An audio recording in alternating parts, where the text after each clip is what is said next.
ഞാൻ പാട്ടുകാരനൊന്നല്ല. തൽക്കാലം നിങ്ങളൊന്ന് ഷിപ്പാക്കാൻ വേണ്ടി രണ്ടുപേരും പാടിയെന്നേ ഉള്ളൂ. ഇനിയിപ്പോൾ പാടിയാൽ ചിലപ്പം പ്രശ്നമാവും. അത് അത്രേ ഉള്ളൂ, അത്രേ അറിയുള്ളൂ. പിന്നെന്താ ചെയ്യാ, ഈ രണ്ട് വരി അറിയുള്ളൂ. കുറേ പാട്ടുകാരുടെ ഈ രണ്ട് വരി അറിയാം. അതുകൊണ്ട് ഇങ്ങനെ തൽക്കാലം ഇങ്ങനെ ആൾക്കാരെ ഷിപ്പാക്കിയിട്ട് ഇങ്ങനെ നടക്കുന്ന പരിപാടിയാണ്. വേറെ പാട്ട് വേണോ? ഞാൻ പാടാം. അതിൻ്റെ മുമ്പ് ഒരു കഥ കേട്ടോളേ. പാടിക്കോളാം. അതിൻ്റെ മുമ്പ് ഒരു കഥ കേൾക്കാം. പണ്ട് മുകിളന്മാർ അല്ല, ഈ പ്രസംഗം കഴിഞ്ഞാൽ എത്ര ചോദ്യം ഉണ്ടെന്നാ പറഞ്ഞേ? ശരി, നിങ്ങളെല്ലാവരും ഇവിടെ റേഞ്ചിലുണ്ട് എന്ന് മനസ്സിലായി. ഇവിടെ അല്ല, ഇതിൻ്റെ അടുത്ത് തന്നെ വലിയൊരു ടവറുണ്ട്. അതിന് മേലെ എല്ലാ സാധനത്തിനും റേഞ്ച് ഉണ്ട്. അതുകൊണ്ട് എല്ലാവരും റേഞ്ചിലിരിക്കുക കേട്ടാ, ഇൻഷാ അല്ലാഹ്. പണ്ട് മുകിളന്മാർ ഇന്ത്യ ഭരിച്ചിരുന്ന കാലത്ത്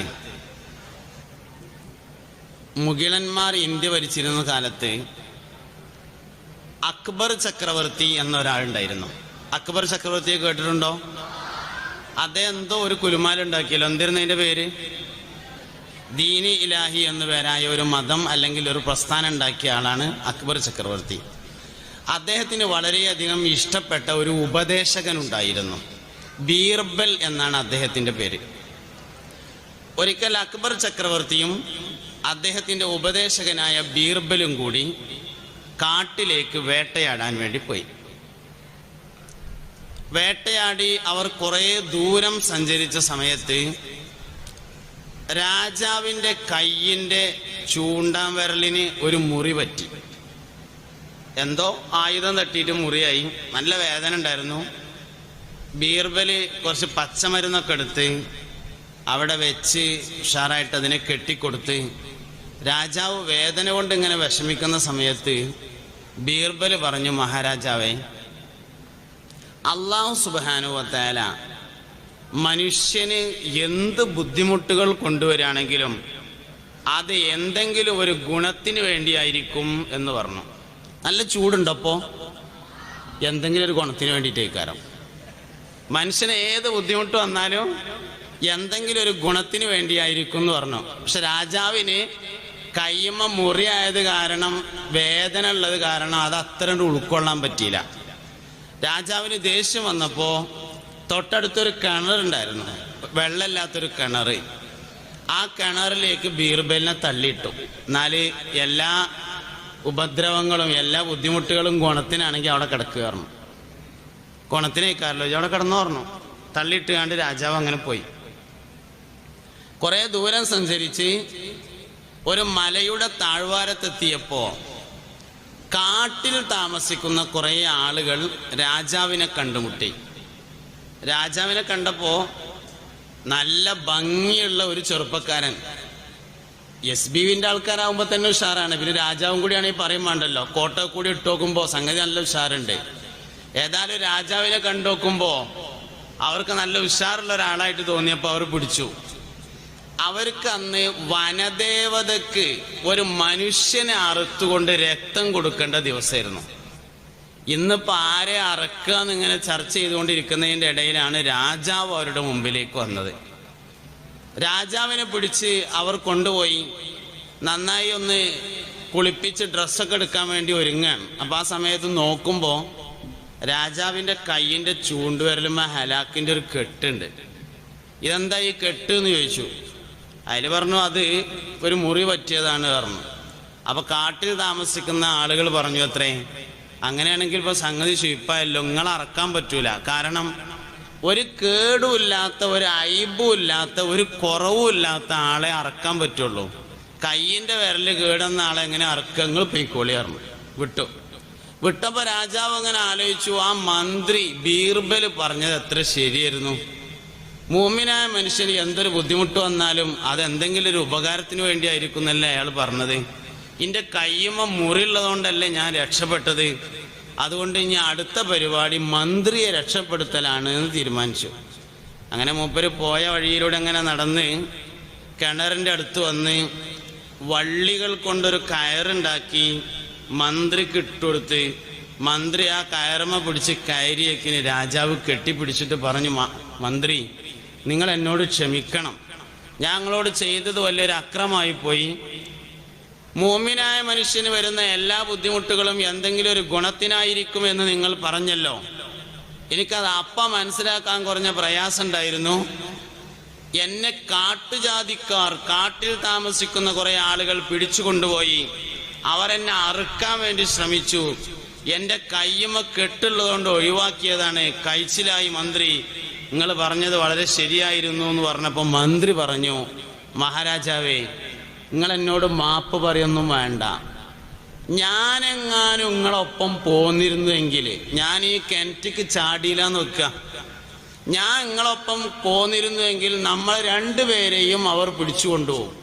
നിങ്ങളെ കയ്യുമ്മ കെട്ട് കണ്ടിട്ട് നിങ്ങളെ ഒഴിവാക്കുകയും ചെയ്യും, ഇന്ന ഓല് പിടിച്ചുങ്ങാണ്ട് അറക്കുകയും ചെയ്യും. അതുകൊണ്ട് ഞാൻ കിണറ്റ് ചാടിയത് ഹൈറിനായിരുന്നു എന്ന് ഇപ്പം മനസ്സിലായി. മുഅ്മിനായ മനുഷ്യന് എന്തൊരു ബുദ്ധിമുട്ട് വരികയാണെങ്കിലും അത് ഹൈറിന് തന്നെ ആയിരിക്കും എന്ന് എനിക്ക് ബോധ്യപ്പെട്ടു എന്ന് പറയണ്ടായി. ഈ കഥ പറഞ്ഞത് ഇപ്പം എന്തിനാന്ന് ചോദിച്ചു കഴിഞ്ഞാൽ, സ്വർഗത്തേക്ക് എല്ലാവർക്കും പോണ്ടേ? സ്വർഗത്തേക്ക് പോണ്ടവരൊക്കെ ഒന്ന് കൈ ഒന്നിച്ച് കാണിക്കുമോ? അയ്യോ എന്താ കൈ ഒന്ന് വീഡിയോ എടുത്തോട്ടെ, കുറച്ച് കഴിഞ്ഞിട്ട് താത്തിയാൽ മതി. എല്ലാവർക്കും സ്വർഗത്ത് പോകണം. അള്ളാഹു നമ്മളെല്ലാവരും സ്വർഗത്തിലാക്കി തരട്ടെ. താത്തിക്കോളി, കൈ താത്തിക്കോളി എല്ലാവരും. അയ്യോ, അങ്ങനെയാണെങ്കിൽ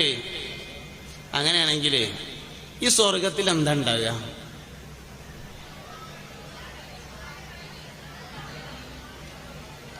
പറഞ്ഞോളി. എല്ലാം ഉണ്ടാവുമെന്ന് പറയാൻ പറ്റില്ല. ഉള്ളൊരു സാധനത്തിന്റെ പേരാണ്. അള്ളാനെ കാണാം, ഹൂർലിങ്ങൾ ഉണ്ടാവും, ഉമ്മി വാപ്പി ഉണ്ടാവും, ഹൗദുൽ കൗസർ ഉണ്ടാവും,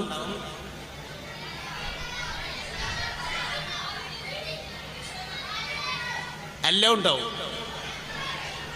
പഴങ്ങൾ ഉണ്ടാവും, മുന്തിരി ഉണ്ടാവും, ഉറുമാമ്പഴം ഉണ്ടാവും. ഓക്കെ, ഞാനൊരു ചോദ്യം ചോദിക്കാം. സ്വർഗത്തിൽ ഇപ്പൊ എല്ലാതും ഉണ്ടാവുമല്ലോ. നല്ലോണം ആലോചിച്ചിട്ട് സ്വർഗത്തില് ഇങ്ങൾക്ക് വേണ്ടേ, നല്ല ആലോചിച്ചിട്ടോ, പെട്ടെന്ന് ഉത്തരം പറയണ്ട, നല്ല ആലോചിച്ചിട്ട് സ്വർഗത്തില് ഇങ്ങൾക്ക് വേണ്ടേ ഒരു സാധനത്തിന്റെ പേര് മാത്രം പറയാം. എല്ലാം കൂടെ പറയരുത്. ഒന്ന്, ഏറ്റവും ആവശ്യമുള്ള ഒന്ന്. ഒരാൾ ഒരു പ്രാവശ്യം പറയാം. അള്ളാനെ കാണാ, ഹൗദുൽ കൗസർ, നബിനെ കാണാ. ആയിക്കോട്ടെ, കൂടുതൽ ആൾക്കാർ പറഞ്ഞത് അള്ളാനെ കാണുക എന്നാണ്. സ്വർഗത്തിൽ ഇപ്പം നമ്മളെല്ലാവരും ചെന്നാൽ അള്ളാനെ കാണുമല്ലോ. സ്വർഗത്തിലെ അവസാനത്തെ നിയമത്താണ് അള്ളാനെ കാണാം. വാപ്പ 20 കൊല്ലമായിട്ട് ഗൾഫ് പോയിട്ടുണ്ട്. വാപ്പ വരുന്നുണ്ട് എന്ന് പറഞ്ഞു കേട്ടാൽ എയർപോർട്ടിലേക്ക് പോകില്ലേ വാപ്പാനെ കൂട്ടാൻ വേണ്ടിയിട്ട്? അപ്പം ഇങ്ങനെ എയർപോർട്ടിൽ വിമാനം ഇങ്ങനെ വന്നിങ്ങനെ ഇറങ്ങി ഇങ്ങനെ അവിടെ ഇങ്ങനെ നിൽക്കുന്ന സമയത്ത് ഇങ്ങനെ ആലോചിക്കും, വാപ്പാനങ്ങോട്ട് കാണുമ്പോഴേ ഞാൻ ആദ്യം എന്താ ചെയ്യുക, ആദ്യം എന്താ പറയുക, ഇങ്ങനെ ആലോചിക്കുമല്ലോ. നമ്മളെല്ലാവരും ചെന്നിട്ട് സ്വർഗത്തിലെത്തിയാൽ അള്ളാഹു തആലാനെ ആദ്യം കാണുമ്പോൾ നിങ്ങളെന്താ പറയാ? അസ്സലാമു അലൈക്കും എന്നോ എന്താ പറയാ? സുഖം തന്നെ അല്ലേന്നോ? എന്നാ ഞാൻ പറഞ്ഞു തരട്ടെ എന്താ പറയാന്ന്. ഇപ്പൊ പഠിച്ചോളി, ഒരൊറ്റ പറയുള്ളൂ കേട്ടോ, ഒറ്റ പ്രാവശ്യമേ പറയുള്ളൂ. ഇപ്പൊ പഠിച്ചോളി, റെഡിയല്ലേ? 2 കാതും കൂർപ്പിച്ചിരുന്നോളി. ഒരു പ്രാവശ്യം പറയുള്ളൂ. ഞാൻ പറയുമ്പോത്തിന് പഠിക്കണം. പറയട്ടെ, 1 2 പറയട്ടെ. അത്തഹിയാത്തുൽ മുബാറകാതുസ് സ്വലവാതുത് ത്വയ്യിബാതു ലില്ലാഹ്. പഠിഞ്ഞോ? പഠിഞ്ഞു. എല്ലാവരും നല്ല കുട്ടികളല്ലേ? നമുക്ക് സ്വർഗത്തിൽ പോണ്ടേ? അള്ളാഹു നമ്മളെല്ലാവരും സ്വർഗത്തിൽ ഒരുമിച്ച് കൂട്ടി തരട്ടെ. സ്വർഗത്തേക്ക് പോണ ആൾക്കാർക്ക് ചില അടയാളങ്ങൾ ഉണ്ടാവും. ഒരിക്കൽ മദീന പള്ളിയിൽ വെച്ചുകൊണ്ട് മുഹമ്മദ് നബി സല്ലല്ലാഹു അലൈഹി വസല്ലമ പ്രസംഗിക്കുകയാണ്. സഹാബത്തിനോട് നബി തങ്ങൾ പറഞ്ഞു, സഹാബ, സ്വർഗാവകാശികളെ തിരിച്ചറിയാൻ 120 അടയാളങ്ങളുണ്ട്. സഹാബ, സ്വർഗാവകാശിയെ തിരിച്ചറിയാൻ 120 അടയാളമുണ്ട്. മദീന പള്ളിയുടെ പുറത്ത് നിൽക്കുകയായിരുന്ന സയ്യിദുനാ അബൂബക്കർ സിദ്ദീഖ് റളിയല്ലാഹു അൻഹു വാതിലിന്റെ ഉള്ളിലൂടെ ഇങ്ങനെ തലട്ടിട്ട് ചോദിച്ചു, അള്ളാന്റെ റസൂലേ, ആ 120 അടയാളങ്ങളിൽ ഏതെങ്കിലും ഒരു അടയാളം എന്നിലുണ്ട് നബിയേ. നബി സല്ലല്ലാഹു അലൈഹി വസല്ലമ തങ്ങൾ പറഞ്ഞു, അബൂബക്കർ സിദ്ദീഖേ, ആ 120 അടയാളങ്ങളും നിങ്ങളിലുണ്ട് സിദ്ദീഖ്. സ്വർഗാവകാശികൾക്ക് കുറെ അടയാളങ്ങളുണ്ട്, നരകാവകാശികൾക്ക് കുറെ അടയാളങ്ങളുണ്ട്. നിസ്കരിക്കണവർക്ക് കുറെ അടയാളമുണ്ട്, നോമ്പ് വെൽക്കണവർക്ക് കുറെ അടയാളമുണ്ട്, ഒളു ചെയ്യുന്നവർക്ക് കുറെ അടയാളമുണ്ട്, പള്ളിക്ക് ബാങ്ക് കൊടുക്കുന്നവർക്ക് അടയാളമുണ്ട്, കള്ളുടിയന്മാർക്ക് അടയാളമുണ്ട്, ദുനിയാവിലും അടയാളമുണ്ട്, ആഖിറത്തിലും അടയാളമുണ്ട്. ഉമ്മാനോട് ദേഷ്യമുള്ള ആൾക്കാർക്ക് ഒരു അടയാളം ഉണ്ട്, അത് ഞാൻ പറയാം. എല്ലാവരും അവനാൻ്റെ അടുത്ത് മാത്രം അടയാളം ഉണ്ടോ നോക്കിയാൽ മതി കേട്ടോ, വേറെ ആരും നോക്കണ്ട. ഉമ്മാനോട് ദേഷ്യമുള്ള ആൾക്കാർക്ക് ഒരു അടയാളമുണ്ട്, കാലുമത്തെ നഖം മുറിച്ചിട്ടുണ്ടാവില്ല. ഷൂസിൻ്റെ ഉള്ളിലായതുകൊണ്ട് ഒരു പ്രശ്നവുമില്ല, അവനാന് മാത്രമേ അറിയുള്ളൂ. ഉമ്മാനോട് ദേഷ്യമുള്ള ആൾക്കാർ കാലുമത്തെ നഖം മുറിച്ചിട്ടുണ്ടാവില്ല. നിസ്കരിക്കാൻ വേണ്ടി റുക്കൂക്ക് പോകുമ്പോൾ കാണും അടുത്തുള്ള ആള്, അതുവരെ കാണൂല, ഷൂസിൻ്റെ ഉള്ളിലായതുകൊണ്ട് കാണൂല. കയ്യമ്മത്തും കൂടി മുറിച്ചിട്ടില്ലെങ്കിൽ ഓനെ പിന്നെ ഒന്നും പറ്റില്ല. എല്ലാവരും അവനെ കയ്യമ്മൊക്കെ നോക്കാണി നിങ്ങൾ. കയ്യമ്മയും കാലുമ്മയും നഗറുള്ളവനും ഉമ്മാനോട് ദേഷ്യം ഉണ്ടാവുന്ന. കള്ളുടിയന്മാരെ തിരിച്ചറിയാനൊരു അടയാളമുണ്ട്. കള്ളുടിയന്മാരെ തിരിച്ചറിയാനുള്ള അടയാളം കുളിക്കാൻ ഇഷ്ടമുണ്ടാവില്ല എന്നാണ് കള്ളുടിയന്മാരുടെ പ്രത്യേകത. ഓല് ചിലപ്പോൾ ഒരു 4 ദിവസം കൂടുമ്പോഴൊക്കെ കുളിക്കുള്ളൂ. നിങ്ങളെല്ലാവരും ഒന്ന് കുളിച്ചോരല്ലേ? അയ്യവ, എല്ലാവരും കുളിച്ചില്ലേ?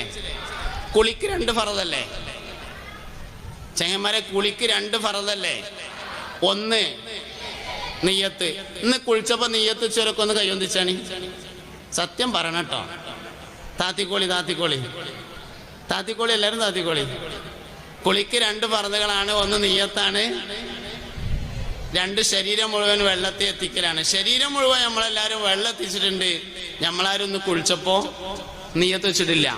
അപ്പൊ പണ്ട് ഉമ്മ പ്രസവിച്ച് കിടക്കുന്ന സമയത്ത് ഇമ്മ കുളിപ്പിച്ച് തന്നത് കഴിഞ്ഞതിന്റെ ശേഷം ഇന്ന് വരെയും കുളിച്ചിട്ടില്ല. കാരണം കുളിയാവണമെങ്കിൽ നിയ്യത്ത് വേണ്ടേ? ചങ്ങായിമാർ, ഞങ്ങളാരേലും പുടിയറച്ചതിന് ശേഷം കുളിച്ചപ്പോ നിയ്യത്ത് വെച്ചിക്കണോ? ഇല്ല. നിങ്ങൾ എന്നെ വെറുതെ ഷീപ്പാക്കണ്ട. ഇല്ല, പണ്ട് ഉമ്മ കുളിപ്പിച്ച് തന്നതിന്റെ ശേഷം എന്താ നിയ്യത്ത് വെക്കുക? എല്ലാരും വെക്കണ ഫറദിനെ നിയ്യത്ത് വെച്ചാൽ മതി, പ്രശ്നമൊന്നുമില്ല. കുളി എന്ന ഫറദിനെ വീട്ടുന്നു നിയ്യത്ത് വെക്കാം, അല്ലെങ്കിൽ കുളി എന്ന സുന്നത്തിനെ ഞാൻ നിർവഹിക്കുന്നു നിയ്യത്ത് വെക്കാം. നിയ്യത്ത് വേണമെന്ന് മാത്രം. ഉളൂവിനെ പോലെ തന്നെ കുളിക്കും നിയ്യത്ത് ഉണ്ടായിരിക്കണം. എല്ലാ കാര്യങ്ങളും നിയ്യത്ത് കൊണ്ടാണ് ശരിയാകുക. നിങ്ങൾ ഇങ്ങോട്ട് വന്നത് ഉസ്താദിനെ പേടിച്ചിട്ടാ അതോ അള്ളാൻ്റെ ഇരുന്ന് കൂലിട്ടാനാ? കൂലി കിട്ടാനാണെങ്കിൽ കിട്ടും. ഓരോ കാര്യം നിയ്യത്ത് പോലെയാണ്. മീൻ തിന്നു കഴിഞ്ഞതിൻ്റെ ശേഷം, മീൻ തിന്നല്ല പെരേന്ന് ചോറ് കഴിക്കുമ്പോൾ, മീൻ തിന്നതിൻ്റെ ശേഷം അതിൻ്റെ മുള്ളൊക്കെ എടുക്കുക. മുള്ളൊക്കെ എടുത്തിട്ട് ഇങ്ങനെ കൈ പിടിച്ചിട്ട് ബിസ്മില്ലാഹിർ റഹ്മാനിർ റഹീം, ഞാനിത് പൂച്ചയുടെയും കോഴിയുടെയും ഭക്ഷണമാക്കുകയാണ് എന്ന് പറഞ്ഞാണ്ട് ഇട്ടുകൊടുത്താൽ പൂച്ചക്കും കോഴിക്കും ഭക്ഷണം കൊടുത്ത കൂലിട്ടും. നിയ്യത്തോണ്ട് എല്ലാ കാര്യവും ക്ലിയർ ആക്കാം.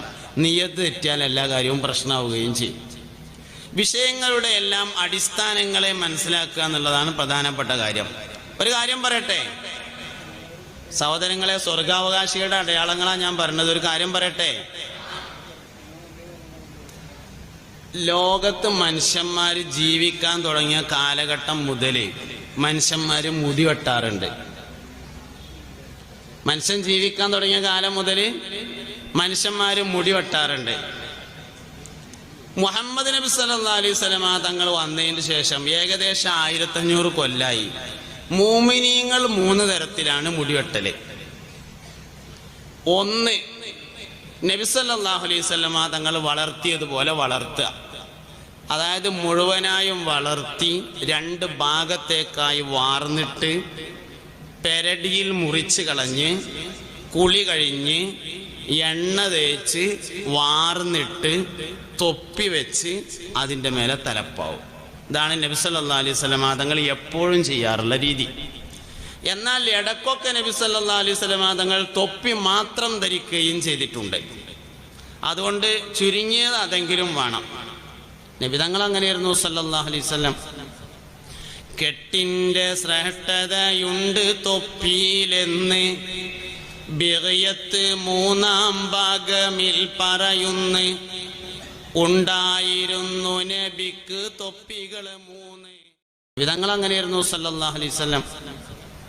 കെട്ടിന്റെ ശ്രേഷ്ഠതയുണ്ട് തൊപ്പിയിലെന്ന് ബിഗയത്ത് മൂന്നാം ഭാഗമിൽ പറയുന്നു, ഉണ്ടായിരുന്നു നബിക്ക് തൊപ്പികൾ 3. അത് 3 സൈസിൽ ഉള്ളതായി പറയുന്നു. നബി സല്ലല്ലാഹു അലൈഹി വസല്ലം തങ്ങൾക്ക് 3 തൊപ്പി ഉണ്ടായിരുന്നു. അല്ല, ഈ ക്ലാസ് കഴിയുമ്പോൾ എത്ര ചോദ്യമാണ്? ഞങ്ങൾ മറന്നോന്നറിയാൻ വേണ്ടി ചോദിച്ചതാണ്. നബി സല്ലല്ലാഹു അലൈഹി വസല്ലം തങ്ങൾക്ക് എത്ര തൊപ്പി ഉണ്ടായിരുന്നു? 3 തൊപ്പി. 3 ഒരേ മാതിരത്തതല്ല, 3 സൈസിലുള്ളായിരുന്നു. നിങ്ങൾക്ക് എല്ലാവർക്കും 3 തൊപ്പി ഉണ്ടോ? ഇല്ലെങ്കിൽ ഒന്നിച്ച് 3 വാങ്ങണ്ട, ഓരോന്ന് വാങ്ങിയിട്ട് 3 ആക്കണം. ഒന്നിച്ച് 3 വാങ്ങാൻ പറഞ്ഞാൽ രക്ഷിതാക്കളിരുന്ന് അടി കിട്ടും എനിക്ക്. അപ്പോൾ അതില്ലാതിരിക്കാൻ വേണ്ടിയിട്ടാണ് ഓരോന്ന് പൈസ ഉണ്ടാകുമ്പോൾ വാങ്ങിയിട്ട് 3 ആക്കണം. പെരലൊക്കാനല്ല. പിന്നെ ഒരു ഫർദ് നിസ്കാരം ഒരാൾ തലമറച്ച് നിർവഹിച്ചാൽ ആ ഫർദ് നിസ്കാരത്തിന് 25 നിസ്കാരത്തിന്റെ കൂലിയാണ് എന്ന് ഹബീബുനാ റസൂലുള്ളാഹി സല്ലല്ലാഹു അലൈഹി വസല്ലം പറഞ്ഞിരിക്കുന്നു. അപ്പോൾ 1500 കൊല്ലായിട്ട് മുഅ്മിനീങ്ങൾ പ്രധാനമായും മുടിവെട്ടിയ ഒരു രീതി, ഒന്നിച്ച് വളർത്തി ബാക്കിൽ മുറിച്ച് വാർന്നിട്ട് തൊപ്പി വെച്ച് അതിൻ്റെ മേലെ തലപ്പാവ് ധരിക്കുന്ന രീതിയാണ്. രണ്ടാമത്തത്, നബി സല്ലല്ലാഹു അലൈഹി വസല്ലം തങ്ങൾ ഇടക്കൊക്കെ മുടി ഒരുപോലെ വെട്ടിച്ചെറുതാക്കാറുണ്ടായിരുന്നു. ഇതാണ് രണ്ടാമത്തെ രീതി. മൂന്നാമത്തെ രീതി, അലി റളിയല്ലാഹു അൻഹു തല മുഴുവനായും വടിച്ചു കളയാറുണ്ടായിരുന്നു. നബി സല്ലല്ലാഹു അലൈഹി വസല്ലം തങ്ങൾ അംഗീകാരം കൊടുത്തു. 2 നബി തങ്ങൾ ചെയ്തതും 1 നബി സല്ലല്ലാഹു അലൈഹി വസല്ലം തങ്ങൾ അംഗീകാരം കൊടുത്തതുമാണ്. 1 മുഴുവനായും മുടി വളർത്തി ബാക്കിൽ മുറിച്ച് തൊപ്പിട്ട് തലേ കെട്ടുന്ന രീതി, 2 ഒരേപോലെ മുടി വെട്ടുന്ന രീതി, 3 ഒരേപോലെ മുടി വടിച്ചു കളയുന്ന രീതി. ഇങ്ങനെ 3 രീതിയാണ് 1500 കൊല്ലായിട്ട് മുഅ്മിനീങ്ങൾ ചെയ്തത്. മുസ്ലിങ്ങൾക്കെതിരെ കുരിശുവാഹകർ, ജൂതന്മാർ, ക്രിസ്ത്യാനികൾ വലിയൊരു യുദ്ധം നടത്തി. കുരിശ് യുദ്ധം എന്ന പേരിൽ അത് ചരിത്രത്തിൽ അറിയപ്പെടുന്നു. കുരിശ് യുദ്ധം നടക്കുന്ന സമയത്ത് മുസ്ലിം സൈന്യത്തെയും ജൂത സൈന്യത്തെയും തമ്മിൽ തിരിച്ചറിയാൻ വേണ്ടി ജൂതന്മാർ ഒരു മുടി വെട്ടുന്ന ശൈലി കൊണ്ടുവന്നു. കുറച്ച് ഭാഗം വെട്ടിയിട്ട് ബാക്കിയുള്ളത് ഇന്നാൾ നൗഷാദ് വാക്കേ പറഞ്ഞ മാതിരി കക്കൂസ്ത ബ്രഷ് പോലെ ആക്കിയിട്ട് നിർത്തുക. കുറച്ചുകൂടെ വെടിക്കും, അല്ലെങ്കിൽ കുറച്ചാണ് വെട്ടും, എന്നിട്ട് ബാക്കിയുള്ളത് കക്കൂസ്ത ബ്രഷുമാതിരി. നാളെ ചാവക്കാട് ഞാൻ ക്ലാസ് എടുക്കാൻ ചെന്നപ്പോൾ അവിടുത്തെ കുട്ടികളോട് പറഞ്ഞു, കുട്ടികളെ, ഏറ്റവും നല്ല ഹെയർ സ്റ്റൈല് ഇമ്മാക്ക് ഇഷ്ടപ്പെട്ട ഹെയർ സ്റ്റൈലാണ്. എൻ്റെ അമ്മാക്കല്ല കേട്ടോ, നിങ്ങളമ്മാക്ക്, ഓരോരുത്തരും ഉമ്മാക്കാ ഞാൻ പറയണേ. ഏറ്റവും നല്ല ഹെയർ സ്റ്റൈല് ഉമ്മാക്ക് ഇഷ്ടപ്പെട്ടതാണ്. മുടിയെട്ടിങ്ങനെ വന്നപ്പോൾ തലമക്ക് നോക്കിയപ്പോൾ ഉമ്മ പറഞ്ഞു, എൻ്റെ കുട്ടിയുടെ തലമക്ക് നോക്കുമ്പോൾ നല്ലൊരു ഈമാണ്ടല്ലോ എന്ന് പറഞ്ഞാൽ അതാണ് ഏറ്റവും നല്ല ഹെയർ സ്റ്റൈൽ. എല്ലാവരും ഒന്ന് എഴുന്നേറ്റുന്നേ, എല്ലാവരും ഒന്ന് എഴുന്നേറ്റുന്നേ. നിങ്ങൾ ചെയ്യേണ്ടത് ഒരു കാര്യമാണ്, ഈ തൂണിൻ്റെ അപ്പുറത്ത് കാര്യം വരരുത്. ചെയ്യേണ്ടതൊരു കാര്യമാണ്, എല്ലാവരും തലമെന്ന് തൊപ്പിയെടുത്തിട്ട് നല്ല ഹെയർ സ്റ്റൈൽ ഉള്ളവർക്ക് മാത്രം ഒന്ന് കൈ കൊടുത്തേ. ഒന്നിങ്ങനെ ഇളക്കിയിട്ട് അപ്പുറത്തെ കസലേക്കൊക്കെ മാറിയിരുന്നോളി. നല്ല ഹെയർ സ്റ്റൈൽ കണ്ടാൽ മാത്രം കൈ കൊടുത്താൽ മതി കേട്ടാ. അതായത് ഉമ്മാക്ക് ഇഷ്ടം വരുന്നത് വേണട്ടാ. ഒന്ന് അപ്പുറത്തും ഇപ്പുറത്തൊക്കെ നല്ല കണ്ട മാത്രം കൊടുത്താൽ മതി, അല്ലേ കൊടുക്കണ്ട.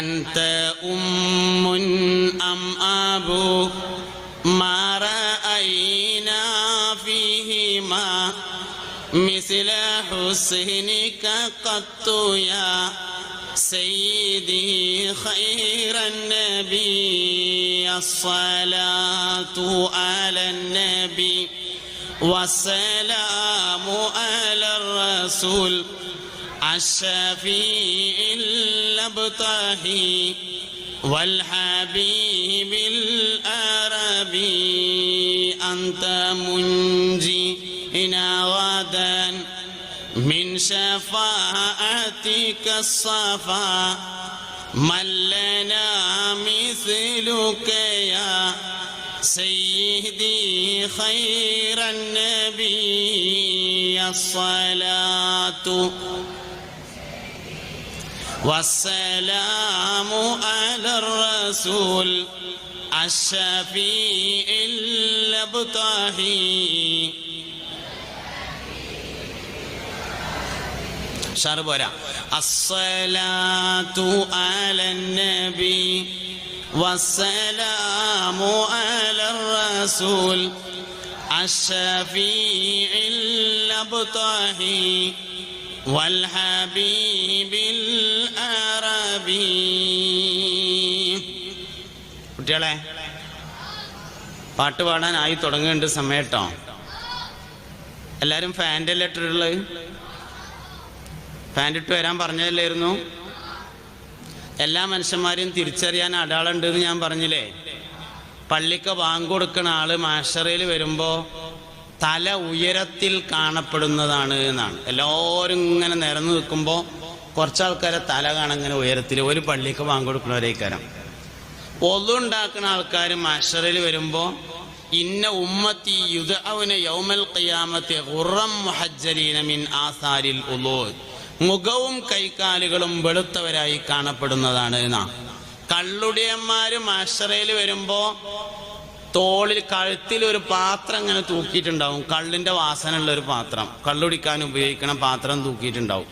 പലിശക്കാര് മാഷറയിൽ വരുമ്പോ വയറൊക്കെ അങ്ങനെ വീർത്തിട്ട് എഴുന്നേറ്റ് നിൽക്കുമ്പോൾ ഓരോ സൈഡിലേക്ക് ഇങ്ങനെ മറിഞ്ഞു വീഴും. അങ്ങനെയൊക്കെ വരിക. എല്ലാരും വരുമ്പോഴും അടയാളം ഉണ്ടാവും, ദുന്യാവിലും അടയാളം ഉണ്ടാവും, ആഖിറത്തിലും അടയാളം ഉണ്ടാവും. നിങ്ങളൊക്കെ നല്ല കുട്ടികളല്ലേ? വ്യഭിചാരികൾ നിങ്ങൾക്ക് ആർക്കെങ്കിലും ഇഷ്ടമുണ്ടോ? ആർക്കും ഇഷ്ടമില്ലല്ലോ. ആർക്കും ഇഷ്ടമില്ലല്ലോ. ഫ്രാൻസ്, ജർമ്മനി അങ്ങനെയുള്ള രാജ്യങ്ങളിലൊക്കെ വ്യഭിചാരികളായി സ്ത്രീകൾ മാത്രമല്ല ഉണ്ടാവാറുള്ളത്, പുരുഷന്മാർ കൂടി മാറാറുണ്ട്. പുരുഷ വേശ്യകളെ തിരിച്ചറിയാനുള്ള അടയാളാണ് മുട്ടിന് താഴെ ഒട്ടി നിൽക്കുന്ന പാൻറ്. ആരും നോക്കണ്ടേ? ആരും നോക്കണ്ടോ? ഒക്കെ എന്റെ മുഖത്ത് നോക്കിയാൽ മതി, കണ്ണ് കാണാല്ലേ?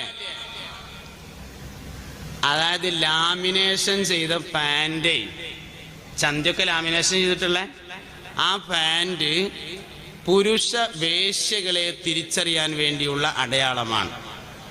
ദേശൊരു ലൂസിൽ അടിക്കൊണ്ട് SBവിന്റെ കുട്ടികൾ കേട്ടോ. നമ്മളെല്ലാവരും ഖിദ്മത്തെടുക്കാൻ വേണ്ടി മനുഷ്യന്മാരെ നന്നാക്കാനുള്ളവരാണല്ലോ. അതുകൊണ്ട് ദേശം ഒരു ലൂസിൽ, തോനൊന്നും വേണ്ട, ബോറാവണ്ട, സർക്കസത്തമാതിരി ആവൊന്നും വേണ്ട, ബോറായിട്ട് ഒരു പാകത്തിന് ഒരു കുറഞ്ഞൊരു ലൂസിൽ എണ്ണ തേക്കാതെ അങ്ങോട്ട് വലിച്ചു കയറ്റാൻ വയ്ക്കണം. ഇപ്പൊ സാധാരണ ഒരു കുട്ടി പാൻറ് ഇടാൻ ഒരുങ്ങിയാൽ ഒരു 50 മില്ലി എണ്ണ ചിലവാകും. കാലുമൊക്കെ തേച്ചിട്ട് വേണം ഈ പാൻറ്, അല്ലെങ്കിൽ പ്ലാസ്റ്റിക്കിന്റെ ഉറയൊക്കെ കെട്ടിയിട്ടാണ് ഈ സാധനം വലിച്ചു കയറ്റുക. അല്ലെങ്കിൽ കയറൂല, കാരണം അത് ഭയങ്കര ടൈറ്റായിട്ട്. അങ്ങനെ അല്ലാതെ കൊണ്ട് കയറുന്ന രൂപത്തിൽ ഒരു കുറഞ്ഞ ലൂസിൽ എല്ലാവരും അടിക്കൊണ്ടു. എന്നാ മനുഷ്യൻ കാണുമ്പോൾ ഒരു കോലുണ്ടാവും. അത് എല്ലാവരും ശ്രദ്ധിക്കാം. അപ്പോ നമ്മളെല്ലാവരും വലിയൊരു കമ്പനി നടത്തുക, എന്താ വലിയൊരു സൂപ്പർ മാർക്കറ്റ് ആയിക്കോട്ടെ, നമ്മളെല്ലാവരും കൂടി കൂടിയിട്ടാണ്. നിങ്ങളൊക്കെ മുതലാളിമാരാണ് ആ സൂപ്പർ മാർക്കറ്റിന്റെ. സങ്കല്പിച്ചോളി, ഒരു കുഴപ്പമില്ലല്ലോ. വലിയൊരു സൂപ്പർ മാർക്കറ്റിന്റെ മുതലാളിമാരാണ് നിങ്ങളെല്ലാവരും. ഒരു 3 ജോലിക്കാരെ ആവശ്യമുണ്ട് നമ്മളെ സൂപ്പർ മാർക്കറ്റിക്ക്. എത്ര ജോലിക്കാര്? 3 ജോലിക്കാര്. 10 ആൾക്കാർ ഇന്റർവ്യൂവിന് വന്നിട്ടുണ്ട്. 10 ആൾക്കാർ ഇന്റർവ്യൂവിന് വന്നിട്ടുണ്ട്.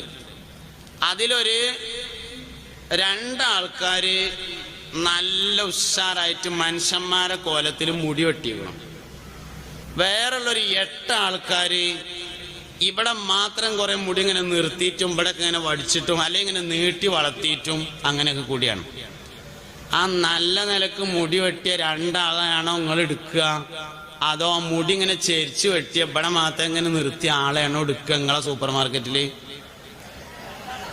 2 ആളെയാണല്ലോ എല്ലാവരും എടുക്കുക. അപ്പൊ പിന്നെ നിങ്ങളപ്പോ ആ സൂപ്പർ മാർക്കറ്റിലേക്ക് പറ്റുമോ പറ്റൂലേ നിങ്ങൾ സ്വന്തം തീരുമാനിച്ചാൽ മതി കേട്ടോ, ആരോടും പറയണ്ട. നമ്മൾ തുടങ്ങാൻ പോണ ആ സൂപ്പർ മാർക്കറ്റ് നിങ്ങൾ ആരെങ്കിലും പറ്റുമോ എന്ന് ആലോചിച്ച് നോക്കിയാൽ മതി. ഇനി സൂപ്പർ മാർക്കറ്റ് വേണ്ട, ഭയങ്കര ജ്വല്ലറിയാണ്, വലിയ ലോക്കിന്റെ ജ്വല്ലറിയാണ്, 2 നിലയുള്ള വലിയ ബിൽഡിങ് ജ്വല്ലറിയാണ്. ജ്വല്ലറിയിൽ ഒരു പണിക്കാരനെ വേണമെന്ന് പറഞ്ഞു. നിങ്ങളെല്ലാവരും ഇന്റർവ്യൂവിന് വന്നിട്ടുണ്ട്. എത്ര ആളെടുക്കാൻ പറ്റുമെന്ന് നിങ്ങൾ സ്വന്തമായിട്ട് ആലോചിച്ച് നോക്കിയാൽ മതി. നന്നായി മുടി വെട്ടണം, അല്ലെങ്കിൽ മനുഷ്യന്മാരുടെ ഇടയ്ക്ക് പോകാൻ പറ്റൂല. നമ്മള് കുട്ടികൾക്ക് മാതൃകയാവേണ്ടവരാണ്, എല്ലാവർക്കും ഇടയിൽ ഇറങ്ങി പ്രവർത്തിക്കേണ്ടവരാണ്. ചില കാര്യങ്ങൾ മാത്രം ശ്രദ്ധിക്കുക. സ്വർഗത്ത് പോവല്ലേ? പാട്ട് പാടട്ടെ. സ്വർഗത്തേക്ക് പോകണമെങ്കിൽ ആദ്യം എന്തുവാണെന്ന് വെച്ചാൽ ഒരു വെള്ള പേപ്പർ എടുത്തിട്ട് സ്വർഗത്തേക്കുള്ള അപേക്ഷ എഴുതണം. അങ്ങനെ കടലാസ് എടുത്ത് എഴുതണ്ട, മനസ്സിലെഴുതിയാൽ മതി. മനസ്സിലെല്ലാവരും ഒരു വെള്ള പേപ്പർ എടുത്തോളി, അതിൽ പേരും അഡ്രസ്സൊക്കെ എഴുതിക്കോളി. സ്വർഗത്തിനുള്ള അപേക്ഷയാണ്. അതിന്റെ അടിയിൽ 4 സർട്ടിഫിക്കറ്റിന്റെ ഫോട്ടോസ്റ്റാറ്റ് വെക്കണം. എത്ര സർട്ടിഫിക്കറ്റ്? 4 സർട്ടിഫിക്കറ്റ്. ആ ഒറിജിനൽ വേണം. ആ 4 സർട്ടിഫിക്കറ്റ് ഒറിജിനൽ ഉണ്ടായാലും അറ്റസ്റ്റ് ചെയ്ത് കിട്ടുള്ളൂ. പക്ഷെ ആ ഒറിജിനൽ ഫോട്ടോ കോപ്പി വെച്ചാൽ മതി, പക്ഷെ 4 ഒറിജിനൽ ഉണ്ടാവണം. ഏതൊക്കെയാണ് 4 എന്നാ പറയാൻ പോണത്? നിങ്ങൾക്ക് ഉണ്ടോ ഇല്ലയെന്ന് ആലോചിച്ച് നോക്കിക്കോളി. ഒന്നാമത്തെ സർട്ടിഫിക്കറ്റ് പറയട്ടെ, ഉമ്മാന്റെ സർട്ടിഫിക്കറ്റ് ആണ്. എത്ര ആൾക്കുണ്ട് ഉമ്മാന്റെ സർട്ടിഫിക്കറ്റ്? എത്ര ആൾക്കുണ്ട്? താത്തിക്കോളി. നല്ല കുട്ടികളാണ് എല്ലാവരും. അള്ളാഹു നമ്മളെല്ലാരും ഉമ്മാരെ തൃപ്തി നേടുന്ന നല്ല കുട്ടികളാക്കട്ടെ. ആമീൻ ബിറഹ്മതിക യാ അർഹമർ റഹീമീൻ. ഒന്ന് ഉമ്മാന്റെ. രണ്ടാമത്തത് ഉസ്താദുമാരുടെ സർട്ടിഫിക്കറ്റ് ആണ്, ഗുരുനാഥന്മാരുടെ. എത്ര ആൾക്കുണ്ട്? അതായത് 1-ാം ക്ലാസ് കൈ താത്തി 1-ാം ക്ലാസ് മുതൽ 7-ാം ക്ലാസ് 8-ാം ക്ലാസ് 9-ാം ക്ലാസ് വരെ പഠിപ്പിച്ച മദ്രസയിലെ ഉസ്താദുമാര്, സ്കൂളിലെ മാഷന്മാര്, ടീച്ചർമാര് എല്ലാവരുടെയും സർട്ടിഫിക്കറ്റ് ഓക്കെ അല്ലേ? ആരെങ്കിലും മഷി കുടഞ്ഞിരുന്നോ? ആരെങ്കിലും വെണ്ടക്ക, തക്കാളി, കുമ്പളങ്ങാന്ന് വിളിച്ചിട്ടുണ്ടോ? സർട്ടിഫിക്കറ്റ് റെഡി അല്ലേ? നിങ്ങളെടുത്തില്ലേ? വേണ്ടിവരും. അല്ലാതെ സ്വർഗത്തിന്റെ അപേക്ഷ എഴുതാൻ പറ്റൂലട്ടോ. എവിടെ തെറ്റിച്ചാൽ അത് വേഗം തിരുത്തിങ്ങാണ്ട് വാങ്ങിക്കോളി, എന്നാലേ കിട്ടുള്ളൂ. 2ാമത്തെ സർട്ടിഫിക്കറ്റ് ഗുരുനാഥന്റേതാണ്. 3ാമത്തെ സർട്ടിഫിക്കറ്റ് അയൽവാസിയുടേതാണ്. അയൽവാസികളുടെ സർട്ടിഫിക്കറ്റ്. എല്ലാരും അയൽവക്കത്തുള്ളവരോട് നല്ല ഇലക്കന്നല്ലേ? ഉറപ്പല്ലേ? എലി ചത്തത് അയൽവക്കത്ത് തൊടുക്ക് എടുത്തിടലില്ലല്ലോ, നമ്മളെ തൊടുവ് തന്നെ കുഴിച്ചിടലല്ലേ? വെള്ളം കോരാൻ വേണ്ടി വന്നപ്പോ ചീത്ത പറഞ്ഞിട്ടില്ലല്ലോ, പെരന്റെ അടുത്ത് കൂടെ വഴി നടന്നപ്പോ അടച്ചിട്ടില്ലല്ലോ, അയൽവാസികളുടെ സൽക്കാരം കല്യാണം ഉണ്ടായപ്പോ പോയിട്ടില്ലേ, പെരയില് മൗലിദുണ്ടായപ്പോ അയൽവാസികളെ വിളിച്ചിട്ടില്ലേ, മരിച്ചോടത്ത് പോയിന്നില്ലേ, യാസീൻ ഓതിയിട്ടില്ലേ? 3ാമത്തെ സർട്ടിഫിക്കറ്റ് റെഡിയാണ്. 1 ഉമ്മാൻ്റെത്, 2 ഗുരുനാഥൻ്റേത്, 3ാമത്തേത് അയൽവാസിയുടേത്. ഇനി 4ാമത്തെ ഒരു സർട്ടിഫിക്കറ്റ് ഉണ്ട്, നിങ്ങൾ കുറച്ച് കഴിഞ്ഞിട്ട് വാങ്ങി വെച്ചാൽ മതി. ഭാര്യക്ക് ഭർത്താവിൻ്റെതും ഭർത്താവിന് ഭാര്യയുടേതും സർട്ടിഫിക്കറ്റ് വേണം. അത് നിങ്ങൾ ഇപ്പം തന്നെ വാങ്ങാൻ പോണ്ട, ദേശം കഴിഞ്ഞിട്ട് വാങ്ങിയാൽ മതി. പഠിപ്പൊക്കെ കഴിഞ്ഞോട്ടെ, ജോലിയൊക്കെ ഉണ്ട്, അതിൻ്റെ ശേഷം നമുക്ക് ആ സർട്ടിഫിക്കറ്റ് വാങ്ങാട്ടാ. ഭാര്യക്ക് ഭർത്താവിൻ്റെതും ഭർത്താവിന് ഭാര്യയുടേതും.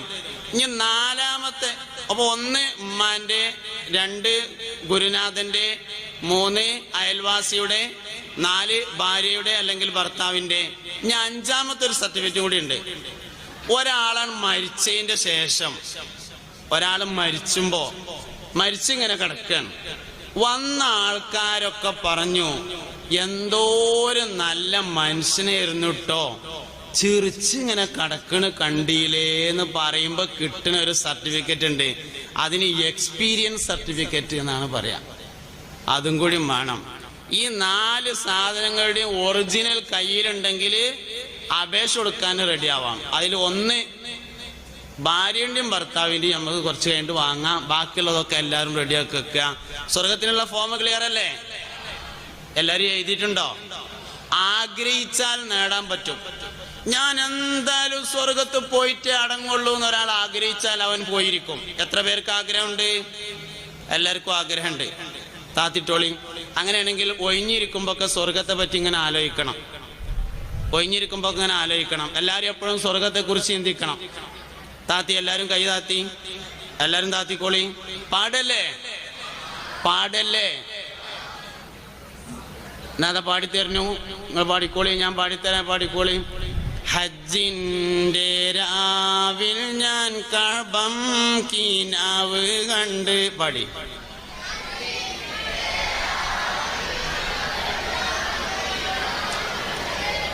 അതൊരു പാട്ടായിട്ടില്ല, അതൊരു ജാഥ പോലെ ആയി. പാട്ട് പോലെ ആയിക്കോട്ടെ, ഒപ്പായിക്കോട്ടെ. ഹജ്ജിന്റെ രാവിൽ ഞാൻ കഅബം കിനാവ് കണ്ട്,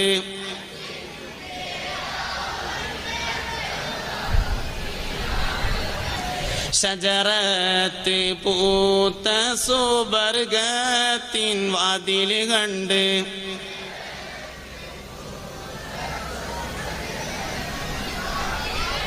തലക്കന്ന് ഹജ്ജിന്റെ രാവിൽ ഞാൻ കഅബം കിനാവ് കണ്ട്, ഷജറത്ത് പൂത്ത സുബർഗത്തിൻ വാതിൽ കണ്ട്, കഅബം കിനാവ് കണ്ട്, ഷജറത്ത് പൂത്ത സുബർഗത്തിൻ വാതിൽ കണ്ട്, ജന്നാത്തുൽ ഫിർദൗസിൽ ചേരാൻ എനിക്ക് മോഹം. പാടി.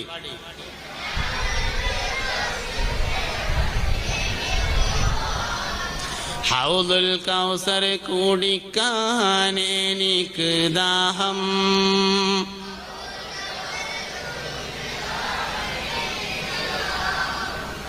അള്ളാഹു നമ്മളെല്ലാവരും സ്വർഗത്തിൽ ഒരുമിച്ച് കൂട്ടി തരട്ടെ. തമാശയും കാര്യമൊക്കെ കൂടിയായിട്ട് ഞാൻ കുറേ കാര്യങ്ങൾ പറഞ്ഞു. തമാശയൊക്കെ വിടുക, കാര്യം മാത്രം എടുക്കുക. എത്ര ജീവികളാണ് ഇപ്പോൾ ഈ ഭൂമിയിലുണ്ട് എന്ന് പറഞ്ഞത്? 20 ദശലക്ഷം അല്ല, 20 ദശലക്ഷം ഇനമാണ് കേട്ടോ. 20 ദശലക്ഷം ജന്തുക്കളല്ല, 20 ദശലക്ഷം ഇനം ജന്തുക്കളുണ്ട് എന്നാണ്. അക്ബർ ചക്രവർത്തിക്ക് വളരെ വിശ്വസ്തനായ ഒരു പ്രധാനമന്ത്രിയും ഉപദേശകനും ഉണ്ടായിരുന്നല്ലോ. എന്തായിരുന്നു അദ്ദേഹത്തിന്റെ? നബി സല്ലല്ലാഹു അലൈഹി വസല്ലം തങ്ങൾക്ക് എത്ര തൊപ്പികളുണ്ടായിരുന്നു? എല്ലാവരും ദുആ ചെയ്യണേ. സുബ്ഹാനക്കല്ലാഹുമ്മ വബിഹംദിക അഷ്ഹദു അല്ലാ ഇലാഹ ഇല്ലാ അൻത അസ്തഗ്ഫിറുക വഅതൂബു ഇലൈക. അസ്സലാമു അലൈക്കും.